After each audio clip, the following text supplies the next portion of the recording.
What's good, warrior babes? It's your girl Ryan Batani, and I'm back with another video. So for today's video, we are going to be talking about the importance of having a social worker. It is like having your own mini medical assistant.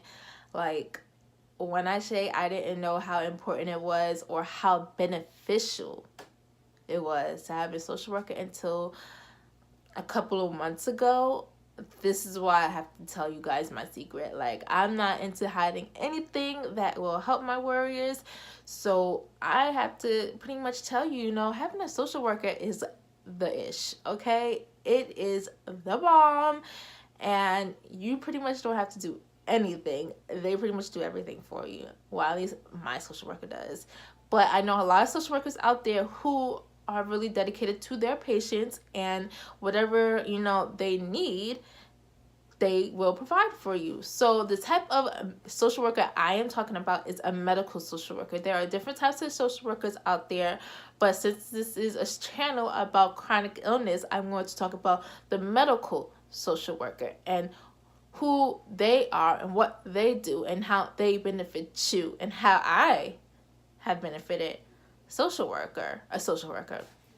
So pretty much we're going to start off with saying, what is a medical social worker? And a medical social worker is someone who help the seriously ill and those who have chronic health problems to find adequate care, access public resources like Medicare and Medicaid. So if you are a mother out there and you just had a child who has sickle cell or a chronic illness and you are looking for a way to put that child on some type of insurance, your local social worker will help you. All you have to do is go to the doctor's office and ask them if you could be signed up with a social worker, and your social worker will help you get in with Medicaid or Medicare. And this is something that you really need to do as soon as possible, especially if you have a newborn with sickle cell, because you need it. Like, your child is gonna need it, and unless you have billions of dollars to pay for insurance, or not even insurance, to pay for hospital bills, you're gonna need the insurance. They help with coping with the side effects of an illness. So pretty much they're like a mini therapist, but I'll get into that later. They provide referrals to healthcare resources and help locate financial and legal assistance.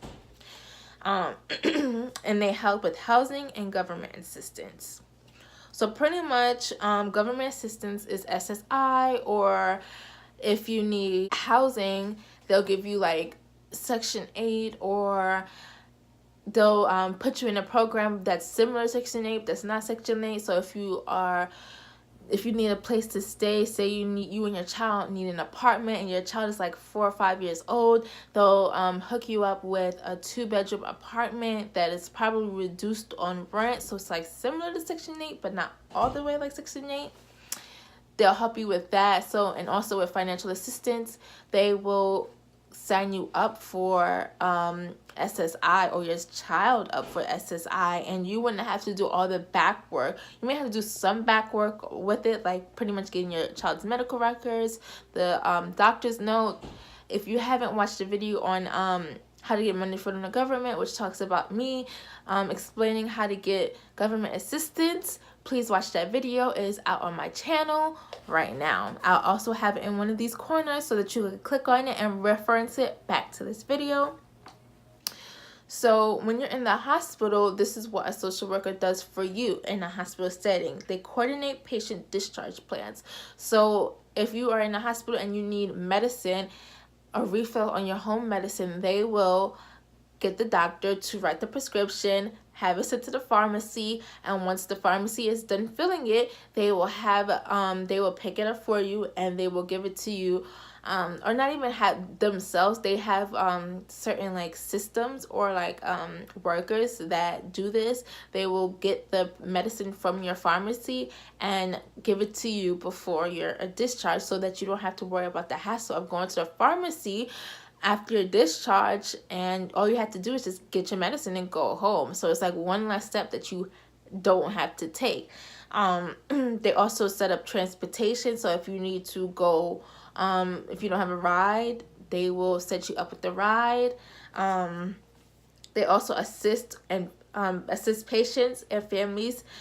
So pretty much if you and your child need help, they will help you with just whatever, food, resources. If you need like to use the internet, just little things that help you with it. They will access in-home health care services. So if you don't know what home health is like things like if you need oxygen, they will have that ready for you. If you need like shower stuff, like if you need like a shower chair, like medical supplies, like stuff like that, if you need that, they will help you.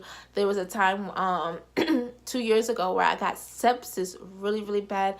I was in the ICU for 2 days, and when I got discharged, I needed to continue that round of antibiotics, and my social worker got in touch with the home health care system, and they got my IV medicine sent to my home by the time I was discharged, so that I wouldn't miss a dose when I got back home. So they do things like that, and that is so important, because when you are leaving the hospital, you are not going to want to go to the pharmacy. You're not going to want to think about getting your meds. You just want to go home, get in your bed, and lay down.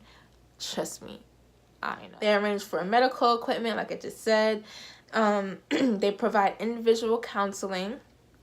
So if you are going through a tough time with your illness, and it's just like really putting you down, you can easily talk to them. If you don't want to talk to like a real therapist and sit in a therapist setting, they are pretty much therapists, and you can talk to them, and they'll give you ways to cope with the disease other than, you know, your typical ways of coping. They'll talk to you. They're just like a friend that everybody needs, instead of, you know, just, you know, the nurses, the doctors. They are, you know, a friend, and they help. They're here to help you. They are your mini assistant. Like I said, who doesn't want an assistant? Especially if it's free. Transportation, like I said, there was one point in time where I needed to go to Durham, North Carolina, and it's an hour from me. So I called up my social worker. She set up a cab service for me, and they picked me up from Greensboro, took me all the way to Durham, and then I was at the day hospital for about 5 hours. Then he picked me back up, brought me all the way to Greensboro, and it was no problem. All I had to do was just call my social worker. And they also do this for appointments. So if you don't have a ride to an appointment, all you have to do is let them know pretty much a few days in advance. Say, hey, I have a doctor's appointment on Monday, the 31st, and it's at 8 a.m. and I need to be picked up by 7:30, and I need to be dropped off by after my appointment. And then they'll set it up, and that's it. And that's it. Like, it's so simple. So simple. So simple.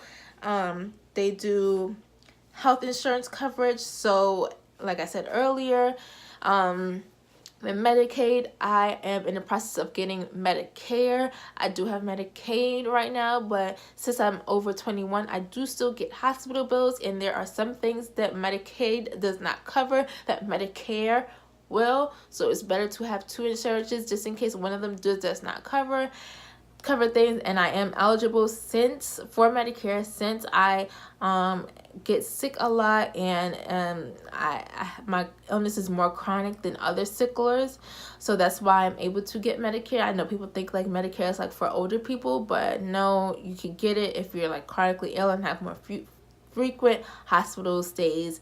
So you really wouldn't know that unless you speak to your therapist. Well, she is like a therapist, unless you speak to your social worker about it. Your social worker also helps you with jobs. I know SSI does not, really let you work while you make money off them. They kind of want you to be poor, I guess. I don't know. They just don't want you to, they let you work, but they'll take away like 50 cents to the dollar that you make. So say you make $300 at one job and then you're getting a $600 SSI check, they will take that $300 from your $600. So it's pretty much you're making the same $600 that you would have made from SSI. So it's like a waste. It's pretty much like a waste. But I found this out not too long ago. Your social worker has jobs where you can make money at other jobs, and your SSI is not allowed to take money from you. So you wouldn't know that unless you didn't get in contact with your social worker. Just get in contact with your social worker. They are the plug, okay? They are legit the plug. If you need a job, just a job period, they will hook you up with a job. If you're a parent who has a child who has sickle cell, they will hook you up with a job. They will hook the child up with the housing. It's just, why not get a social worker? Like, I just don't understand. Now I'm gonna talk about how a social worker has helped me. Like I said, didn't know about a social worker. I mean, I knew about a social worker, but I didn't really use them to my advantage until recently. So recently, I got a root canal done, and I need a crown. And I was having a hard time finding, a dentist who, took my insurance and wouldn't do it for such a big rate. So I called my social worker. She found the dentist that would help me. She found a dentist who also knows about sickle cell, specializes in chronically ill patients, and long story short, I have an appointment with them soon.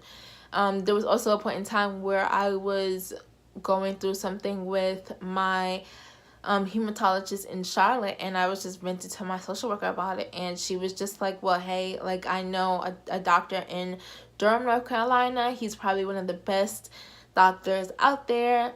Long story short, I ended up getting in touch with him, and now he is my hematologist, and he is a phenomenal guy.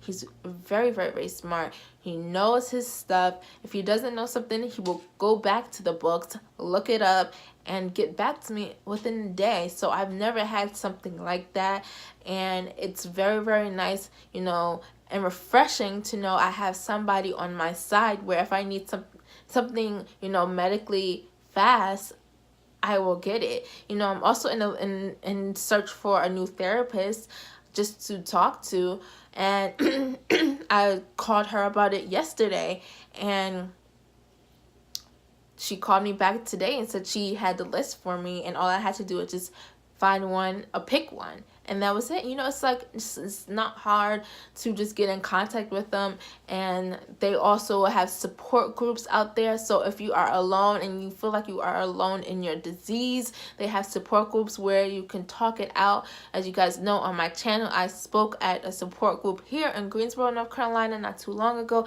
about loving yourself with a chronic illness. And it really was beneficial to a lot of people who were at the group, because a lot of people at the group did not love themselves and really hated their disease, and I was once there. So it was nice to express how I was able to cope with this disease and end up coming out at the end of the tunnel like a different person, and end up loving myself and just want to flourish and help other people. So if you go to those support groups that your social worker has, it can honestly help you, because they may be going through something that you can be going through something, and y'all can be going through it together instead of you going through it alone. You get what I'm saying? So it's really, really, really, really important for you to even go to those social groups, those support groups, because I know a lot of people, hear about them and then we're like, I don't know about that. It's really important to go, because you will learn a lot and you will meet different people. It's crazy how I've met so many people who have sickle cell and never met another sickler before. It's like I just don't comprehend that. And there are so many things nowadays that children can go to camp, children could go to when they're at the hospital, they could go to like the little play areas. There's just so many things out there where you could get to know other people who have your disease, and just talk it out instead of just being cooped up in your room, or just just talking to your friends about it. Your friends don't know about your disease because 9 times out of 10 they don't have it, unless you're talking to a friend who has sickle cell. So it's really important to just be tight-knit with your community, and know one another, and just use all your resources to your advantage. And a social worker is one of those resources that you really, really need. And it's like having an assistant. And if you want an assistant and if you get really lazy on looking up things, they will look it up for you. And if you want to look up another doctor, say you need a dermatologist, or say you need a rheumatologist, just say you need any type of specialty doctor, they will look up the best one for you, or they'll have referrals. It's just use these tools to your advantage. So I really hope you guys like this video. Don't forget to give it a big fat thumbs up. Don't forget to hit that subscribe button. Please join the family. We need more warrior babes out there so that we could be a strong, tight-knit community and raise sickle cell awareness all over. I cannot do it without you guys. So with that, I hope you enjoyed this educational video, and I'll see you next time. Bye.